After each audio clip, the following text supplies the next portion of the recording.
Thank you.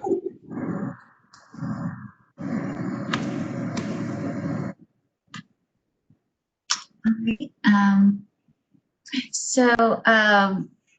Grace, who will read the public announcement, or are we waiting for the recording? I'm sorry? Have we started recording? Sorry. Yes, sorry, we're good. Great. Okay. Should I hand it over to, I'm so sorry. Should I hand, Mattia, are you ready to start the meeting off?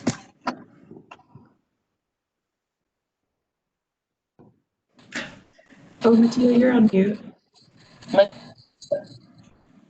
Oh, can you hear me now? Yeah.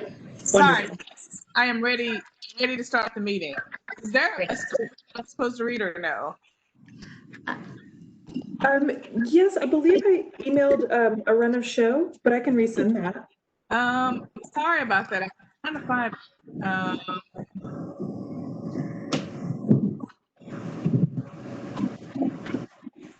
I'm sorry. Could you resend it? I am so sorry. I can't.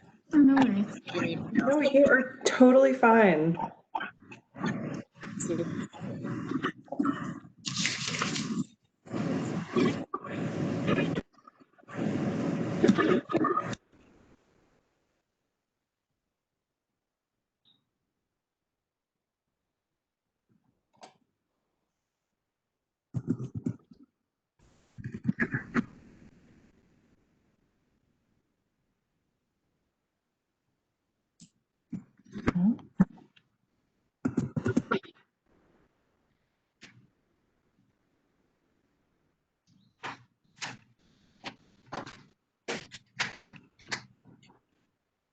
My apologies. I think this is my bad.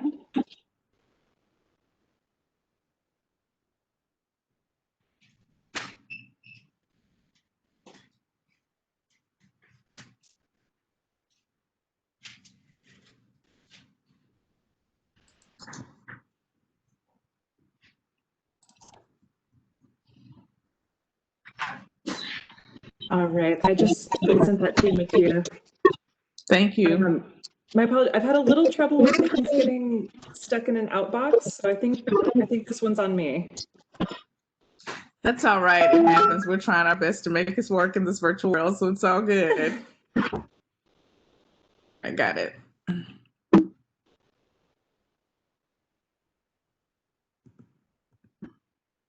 Okay. We will get started.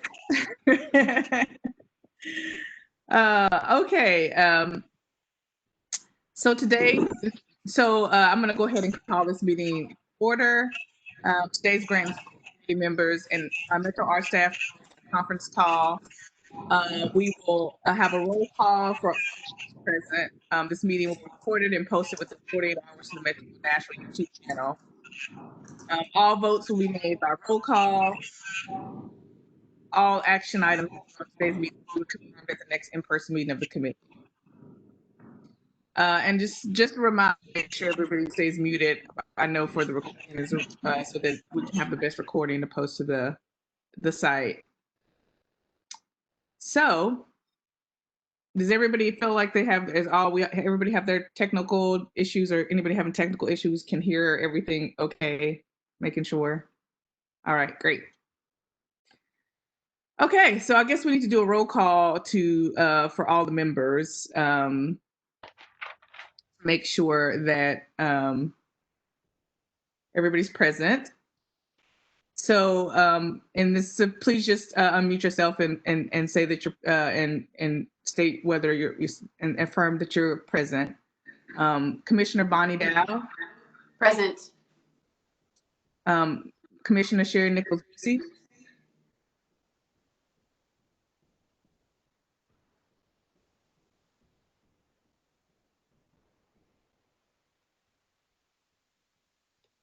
I was having trouble unmuting myself. I'm on my iPad and it's so teeny, but I made it bigger. And yes, I'm here. Okay, great. Thank you. I just wanted to make sure that you didn't have what we didn't hear. I just want to make sure that you could hear and we could hear you. Awesome. Commissioner Jackie Daniel. Here, present. Great, thank you very much. And I think that is it, right? Am I missing another commissioner? I think we're good. Okay. So I think we have to have another motion. So the meeting agenda constitutes essential business, constitutes the essential business of the body, and meeting electronically is necessary to protect the health, safety, and welfare of Tennesseans, considering the COVID-19 outbreak, and is permitted under the governor's executive order number 18. So I think we essentially need to make a motion that we need to conduct this meeting electronically. Can I get a motion from someone? It's only 3 of us, so I don't know that we need to go through all the hand raising, but can I get a motion? This is Commissioner Busey. I make a motion that we begin this meeting under the COVID-19 outbreak permitted under the governor's executive order number 16. Thank you very much. Is there a second? This is Commissioner Daniel. I second that. Okay. Is any discussion? Do we need to take a roll call vote since it's only 3 of us? I just want to, for clarification, can we just all say aye, or do we feel like we still need to do the roll call vote? Unfortunately, on a technicality, we do need to do the roll call. I just wanted to, confirm before we were down the process. But if we have to do it, we will do it. It will be a short roll call since it's only 3 of us. Okay, so if I can get everybody's vote, Commissioner Busey. I vote yes. Commissioner Daniel. I vote yes. Commissioner Dow. I vote yes. And I vote yes. Okay. I am going to pass the meeting to Janine now so she can talk about our first action around the Thrive grants. Thank you so much. So I just want to make sure that we are all on the same page and specifically referencing the same document. Grace, could we share, is it possible to share the on the screen the most recent Thrive guidelines that have been approved by legal?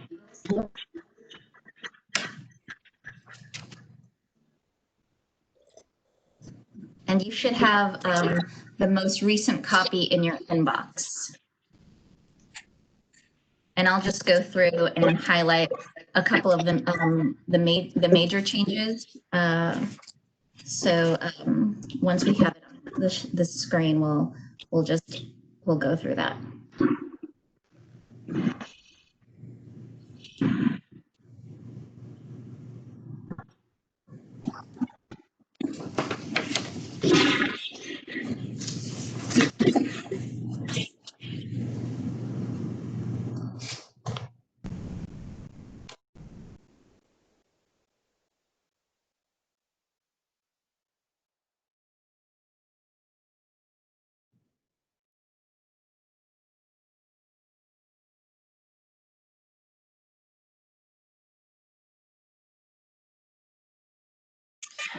Janine, you're on mute.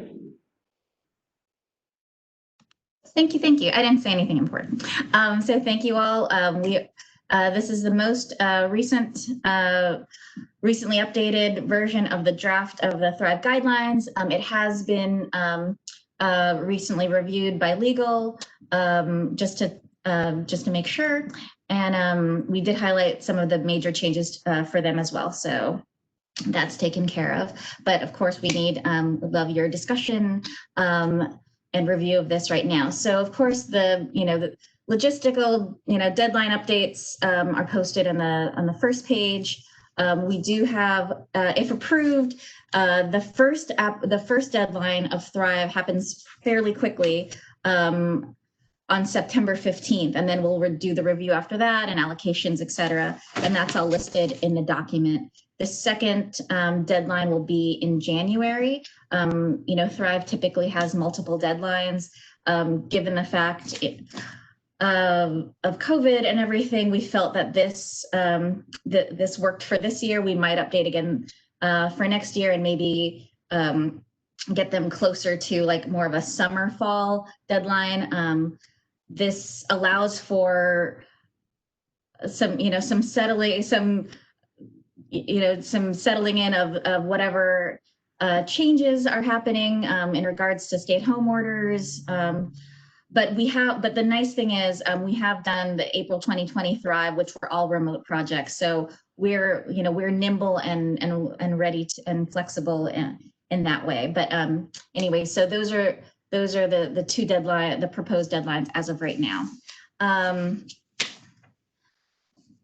For the most part, the project requirements, the vision remains the same.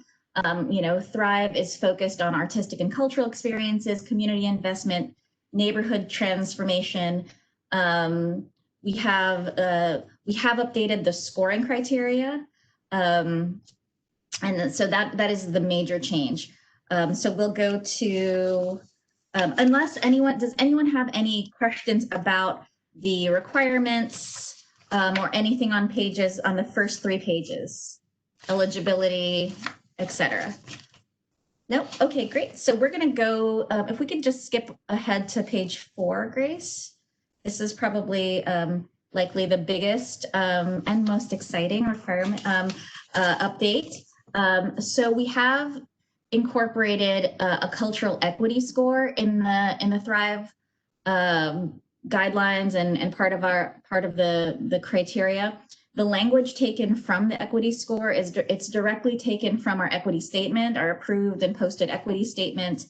And I'll just read it out loud so that we can just hear it together. So and the total points remain the same. It's 20. Cultural equity will be 5 points, and so to get the maximum of 5 points, projects must exhibit commitment to people who have been historically underrepresented in mainstream arts funding, discourse leadership, resource allocation, including but not limited to people of color, people of all ages, differently abled people, LGBTQ people, women, and the socioeconomically disadvantaged. Project design and components move past simple representation and addresses the unequal nature of voice, resource allocation, visibility that exist in the arts and cultural ecosystem. So again, language is completely taken from the equity statement, the Metro Arts Equity Statement. And so I think that these are pretty clear things that we can look for within a project. And so that's probably the largest, the biggest change so far, probably of all of the guidelines. So I'll pause here. Does anyone have any questions or any comments at this point? Not that I can see. Okay, great. So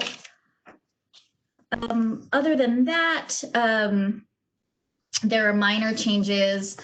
We kind of learned from lessons from the April 2020 Thrive that worked really well. So we are requiring proof of residency, so a driver's license, a utility bill, et cetera. That wasn't previously required, and just have tightened up a couple things that remove things like language like we could ask you or we may ask you, instead of like we're going to ask you or we're not going to ask you. So just like clarifying the requirements. We also go into a little bit more of the selection process. If we go to page 6, Grace, now, to just give the application process overview.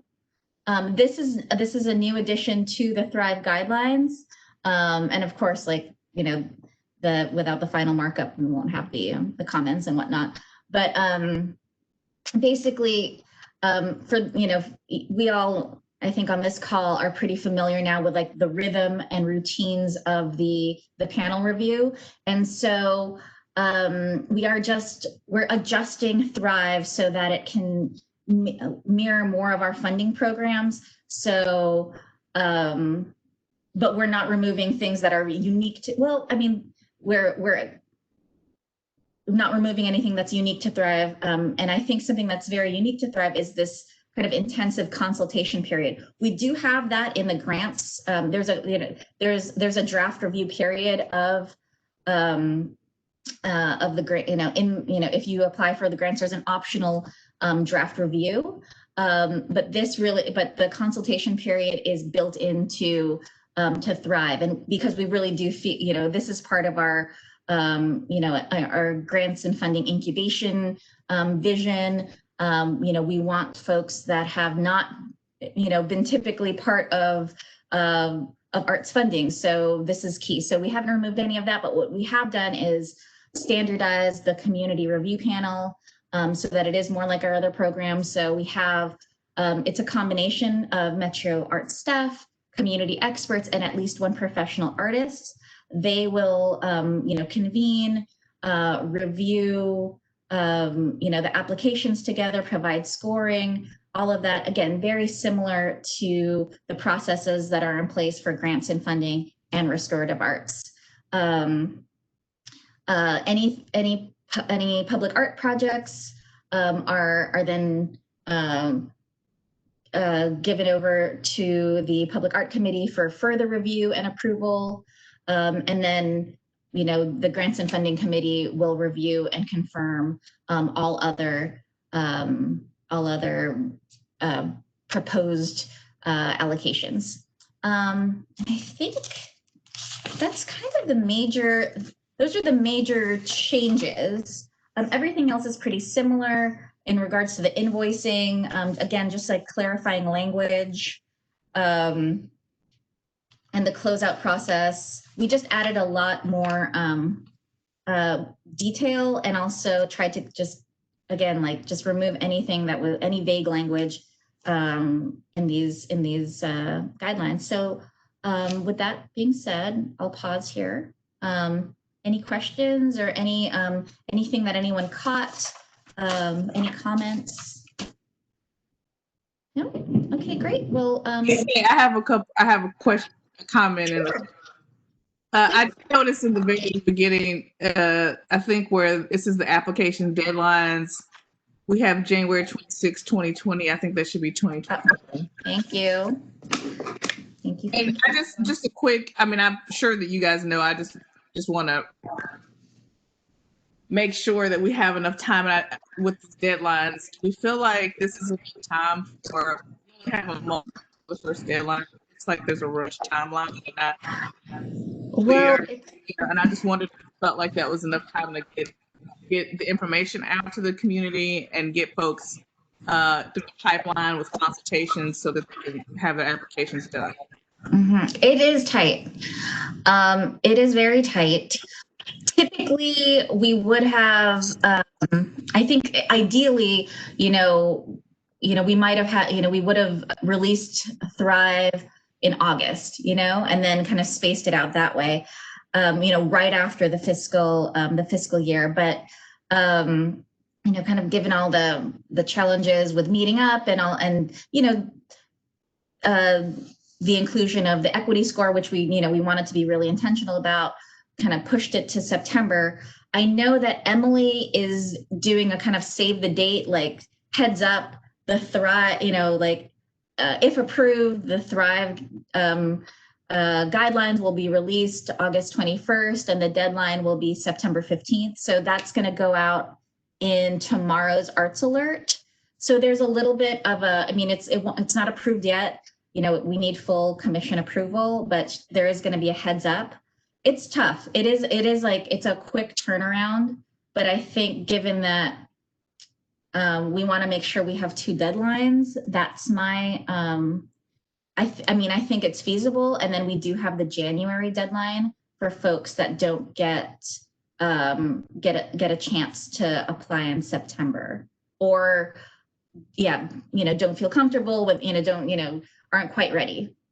So that's my feeling. But is there any other comments? Do we feel strongly that September 15th is too soon, or we can't reconsider it at this point, but I think, considering what, just walking through the timeline, it's feasible, and we will have January as a catch-all, but I'm open to other opinions at this point in this committee, since we're in committee right now for this. I just wanted to hear your perspective just to kind of hear your thoughts on like how you're going to execute a timeline.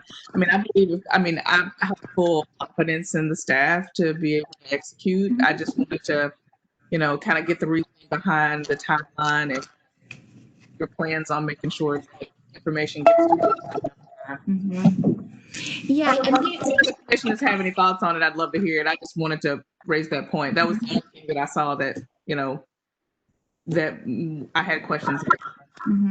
Yeah, and we've had, when folks have emailed us or called about Thrive, we've let them know that it's in the works and expect a September, mid-September application deadline. So people that have inquired, we've given them that information. And again, sending out the the heads up in tomorrow's Arts Alert. We just want to get this out as fast as possible to just get some, the folks that have been waiting the opportunity to apply. And then again, hopefully, we will likely have a pretty large review in January. That's what I anticipate, because I think we'll have the folks that are ready to go in September that have been waiting, kind of waiting for this. And then, we'll have a larger review in January. Does that make sense? Or do we think this is feasible? What do we think? Is this any other comments or questions at this point? Let's see.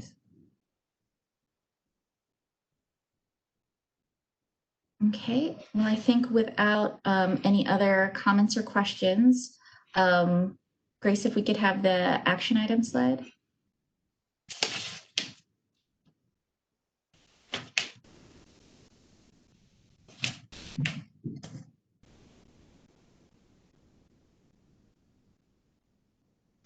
Okay, great. So staff requests the Grants and Funding Committee to approve the FY21 Thrive Guidelines.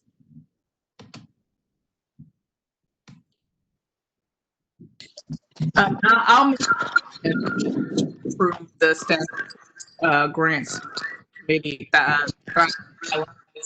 Is there a second? I'll second. This is Bonnie. Thank you, Bonnie. So I guess we'll take our roll call vote at this point.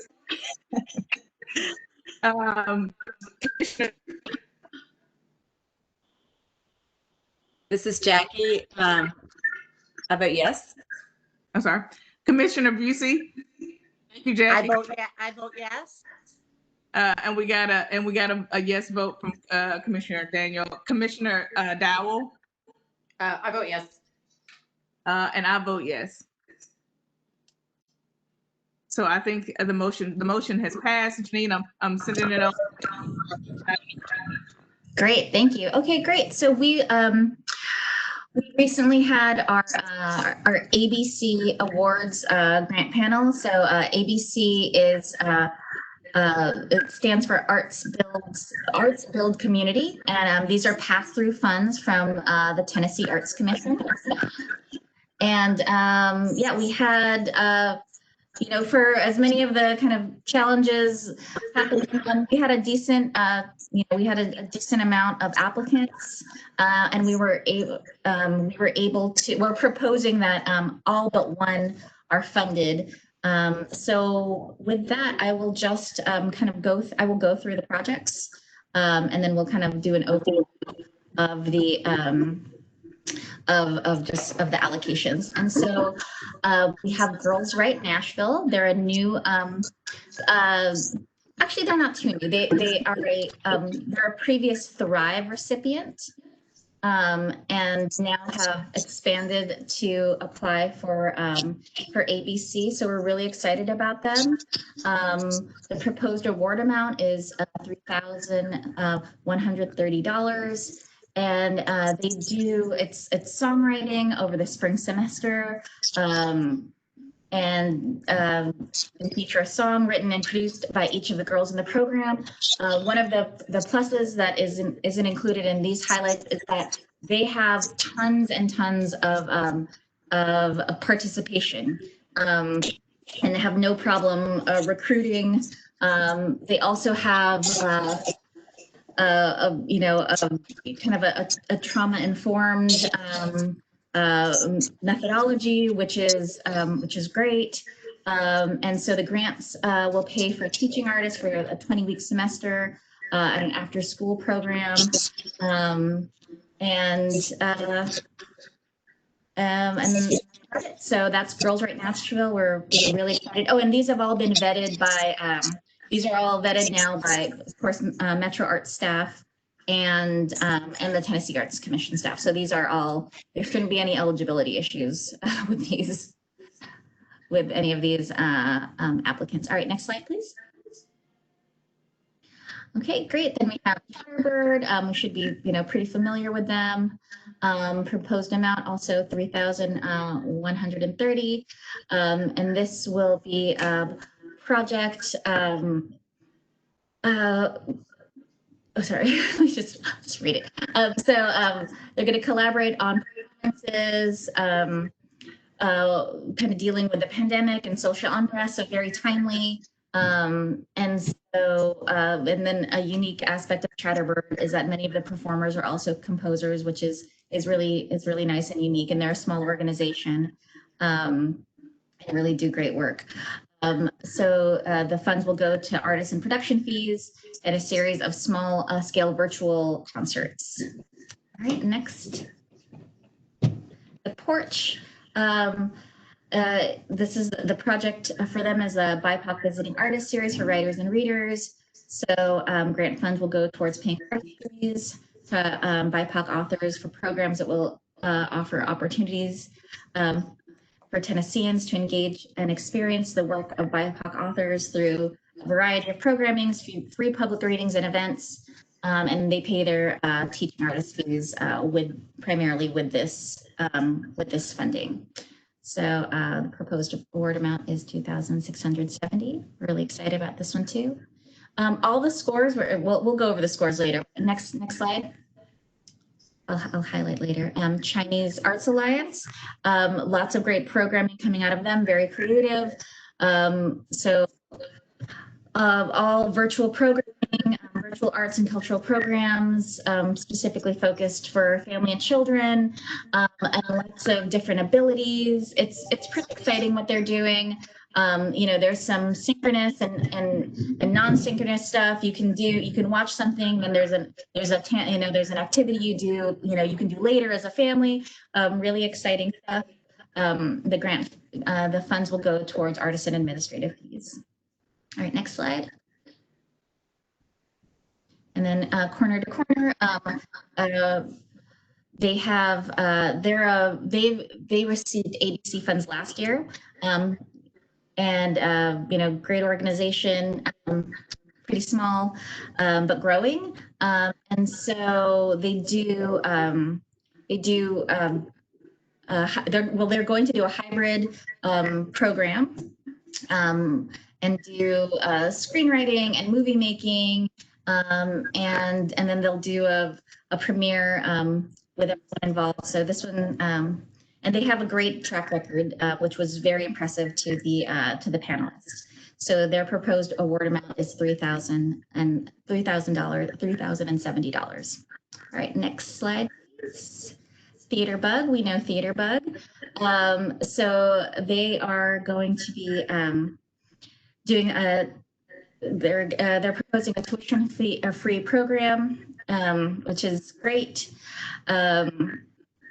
And they're going to be working with a video production company. Again, they're doing really remarkable remote work now. They were very able to nimbly transition to the virtual world. So we're really excited for them. And their proposed award amount is $3,000. All right, next slide, please. All right, this is a new organization to us, the Nashville Art and Song Society. Their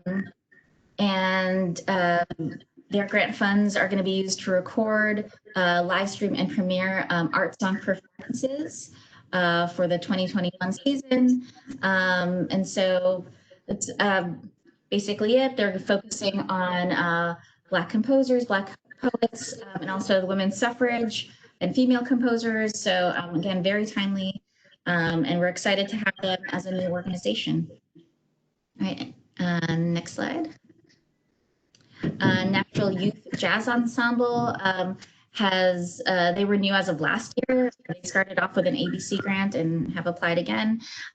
They have really high level programming for young jazz musicians in the greater Nashville area, so high school age, and are able to have a great network of jazz musicians that they work with, and the funds will go towards artist fees. All right, next slide, please. An intersection has proposed performance by a collaboration between Intersection and Choral Arts Link. Really excited about this at Fisk. And it'll, celebrate, they're going to use spoken word and celebrate the life of like Martin Luther King, other civil rights leaders, use a variety of different, music traditions, and, weave that into the spoken word. So yeah, people were panelists were very excited about this program. It sounds great, and Intersection has a track record of doing wonderful work in the community. So it's going to funds will go towards artist fees and production costs, and 2 free performances. So that'll be exciting. And we checked in with them about, the virtual, in person and virtual, and for them, and everyone has a plan. All right, next slide, please. From the Heart, we love From the Heart, coding through the arts, bridging cultural divide. They have really wonderful staff, and Carrie Fraser on their staff is a coding instructor at the college level, locally, I believe at TSU, I believe. And so he'll be working with students on Saturdays with this great software that they have called Sonic Pi. And it's open source and just a really exciting thing. So it's great to be able to give this opportunity to, to young people. And so the funds will be used to pay for artist fees and other folks who help with the workshops. All right, next slide. Thanks. And Rejoice is back. This is these are ballet classes for diverse youth in Hadley Park. They have their previous ABC recipients. It's great because it just provides a lot of access, high quality ballet instruction, and they figured out the social distancing. These will be in-person classes. So grants will be used towards outreach to Hadley Park community, and so there'll be administrative costs for the outreach involved. And so, yep, proposed award amount $2,330. Next slide, please. Unscripted, relatively new organization. They were a previous Thrive recipient. They're new to they were new as of last year, and they are a improv group. So this is their Improv for Everyone project that targets populations that are typically unrepresented in improv performances. They do weekly improv classes for 6 weeks at 7 different partner organizations. And so their funds will be used to pay for teaching artists and performing artists, and some flyers, some materials, and a little, this tiny little amount, $930, but I guess, that is all I need. And so that's our proposed award amount for them. All right, next. Then we have a new organization, April Blooming Publishing. It's a nonprofit, a very small publishing organization in Nashville. This is for their project Waxing and Waning Presents, the Tennessee Tempest edition. So this is going to be for a writing publication called the Tennessee Tempest. And it's really exciting. They have, it's they're going to be using themes from the tornado and also COVID. And so it's going to be, just writing about these timely things that we're all going through. And so their funds will pay for judges and some editorial staff and design and the publication and other publication expenses. So proposed award amount is $356. I think that might be it. So this is the overview of everything. If you see, I'll just point out, as you can see, we were able to fund almost everyone except for one. With that addition, if we funded that additional program, we just think that the other awards would have been too small. As you can see, the percentage that we're funding is between 89% and 71%. We didn't want to get too much lower than that, especially for those smaller awards that were also lower scoring. So we had to make, staff made that decision that this is the proper funding. And so it's in line with the budget that we're given from Tennessee Arts Commission and in line with the scores and rankings. So no recommended award amount can be a higher percentage than anything. What am I saying? It has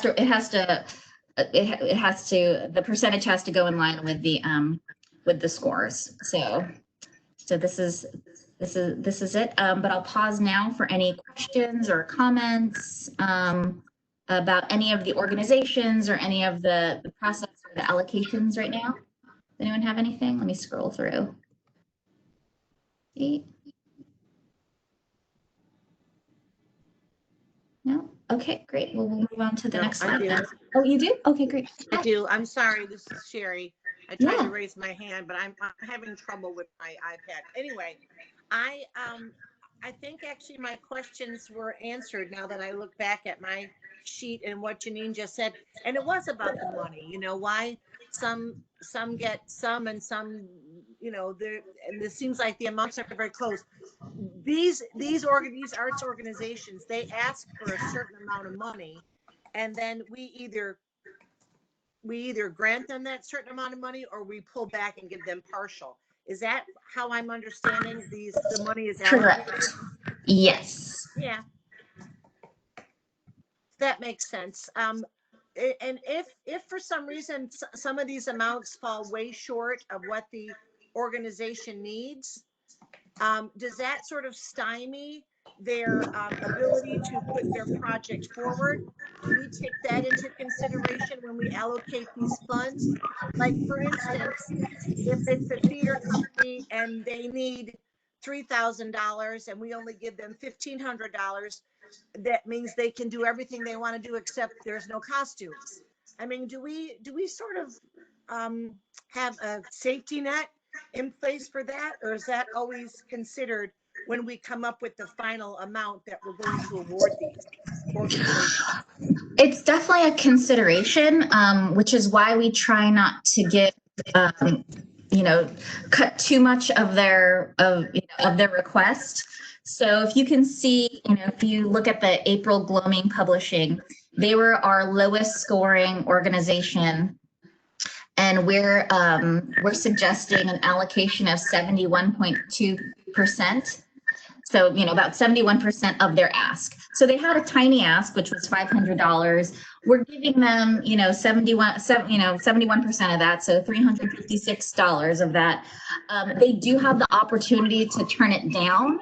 So if this isn't helpful for them to get, because it does involve labor of, documentation, and they do have to show matching funds. If that's the case, they can decline it, and then we can reallocate that money to another organization. We can spread it around. We'll work with Tennessee Arts Commission on that. That hasn't happened that I know of in my time. It hasn't. I haven't been here that long, but it hasn't happened. Typically, folks will accept it. But yeah. Consideration. It is definitely a consideration. We try to give, pretty close to. Right. as we can to what they're requesting. Well, I know it's kind of was a superfluous question, but you've answered it beautifully, Janine. I'm just trying to understand the process, and I am getting it more and more every time I am in one of these meetings. So I appreciate your clarification on that. No, I love it. No, thank you, Sherry. Yeah, no, it's great. Yeah. If I'm ever unclear, please let me know, and I will definitely do my best to clarify the process. Janine, I think you didn't say this, but all of these folks, even though all of these grantees have submitted how they plan to adjust if through shifting COVID situations, right? Yes, yeah, they all addressed that. The panel was very sensitive. The panel reviewers were all, you know, if they did not include it in their application, asked about it in the live panel about their COVID plans. And also, I mean, there are processes in place with Tennessee Arts Commission. Like if an organization, we've had organizations return money. So that's, you know, these are smaller organizations. Sometimes things happen. You know, unexpected things, and just a program can happen. So we have it's you know, it's challenging in a way, but we've done it before, so it's not unprecedented that an organization, a smaller organization, will give us money, and then we'll work with Tennessee Arts Commission to figure out what they want us to do with it. Either just return it to them or reallocate it is typically the two options. And just clarification for the vote process, I need to probably vote because I'm on the board, correct? Correct. Any other conflicts? Okay. Okay, great. So next slide, Grace. I'll do the action slide. Okay, great. Staff requests the Grants and Funding Committee to approve the proposed FY21 Arts Builds Community Awards. And I will hand it back to Mattia to organize the voting, but not vote. Right. So can I get a motion for this action request? This is Commissioner Busey, and I request that we approve the proposal Arts Build Community Awards. I propose that. Thank you. Is there This is Jackie. Yeah, oh, sorry. This is Jackie Daniel, and I second that. Awesome. Thank you very much, Jackie. We're going to take a roll call vote. Commissioner Dowell, Yes. Commissioner Daniel, Yes. Commissioner Busey, Yes. and I abstain. Okay, Janine, I'm going to pass it back to you. Great, thank you. Great, so this will be brief. It's just a couple, I just want to plant some seeds for our upcoming discussions. Can we have the next slide? Great. So in the next meeting, we will, we'll start to discuss the guidelines for FY22. Always thinking ahead here. A major consideration that we'll have to think about is whether or not to re-adjudicate the basic organization. So again, that's any organization that has a budget of over $100,000.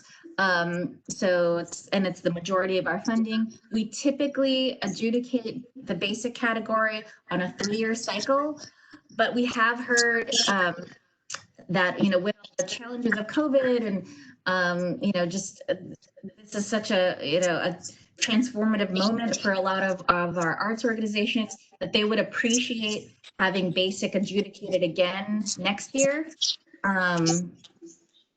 So this is something to consider. I'm just gonna, again, plant that seed now. As a staff, we're gonna be doing a little work and research on all of these things, just looking at, what other municipalities are doing, in light of just everything we're dealing with. And so, yeah, so that's something to consider. It is going to be an extra cost. It will be a lot of extra labor, and we will be asking our organizations to be, to apply again, typically we kind of, give them a little bit of a break for 3 years. Again, this is just such a, there's just so much in flux right now that we think that it might be something prudent to do for our organization. So again, we'll be checking in with them. I think just like a brief survey to all the basic organizations to see if that's an interest, and then checking to see what our peer cities are doing. So there's that. In general, updates to the scoring criteria. So again, similar to Thrive, considering ways to potentially include an equity score. What would that look like? Or just other scoring criteria, maybe like just define it a little bit more, clarify things. So when you view that, it would be great to get your opinions on that. And I mentioned equity score as a possible update to the scoring criteria. Just the grant categories in general. What makes most sense for our community. Again, we'll be doing some homework, looking at peer cities, all of that, and getting that information to you. But something to consider as well as members of this committee, just to think about.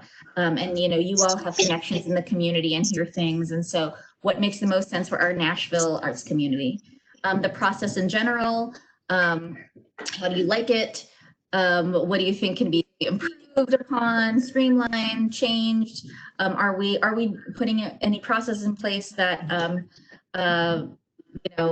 inadvertently create barriers? Like things like that, always sensitive to. And again, each year, always sensitive to just language and clarity, making sure things are looked over. That they're clear to our applicants, they're clear to the panelists, and all of that. So there's that. And then a couple updates. I didn't include them both here, but a big update is that we will be switching grants management systems. That's in place. Ian's working on it. I'm very excited. We're going to be moving out of the 90s and into an actual functioning grants management software. Very excited. And then also we will be getting a new team member, new staff member as of Monday. Marissa LaRoe is going to be taking over a lot of the grants processes and the evaluation work. So really, really excited about her. She has a creative writing background personally, and she has been doing specifically grants management for a human services organization. So we're really excited to have her.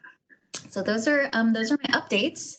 And then I think now we just have to think about the next meeting and possible meeting schedule for FY21. So I think with that, I'll hand it back over to you, Mattia, or maybe you and Grace to work out the logistics of that.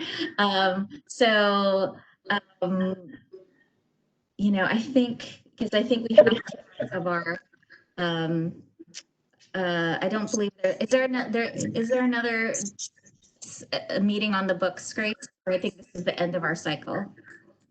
So I believe that this is the last meeting that is on the calendar.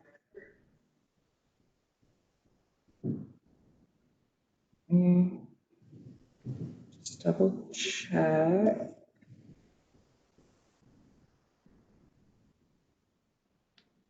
Yes, I don't believe we have a meeting for September set. I don't believe that there was a meeting set for October either. Yeah. So wait, before the end of the year. Say that again, Mattia. So do we begin before the end of the year? We need to meet to discuss the guidelines, the grant guidelines, and to approve Thrive Awards. Okay. That's the next major thing. So we can, we can skip September and meet again in October. What is that? How does that fiscal year work? I'm not sure. Because I'm not exactly sure when my term as the chair ends. When is leadership transition? So that transitions on November 1st. Okay, but we need to meet before November 1st, right? We need to meet in October. So we need to just, so I tried to schedule our next meeting. The schedule for FY21 determined by the new, whoever's the chair moving forward. And so, but I think we should go ahead and try to schedule the next meeting.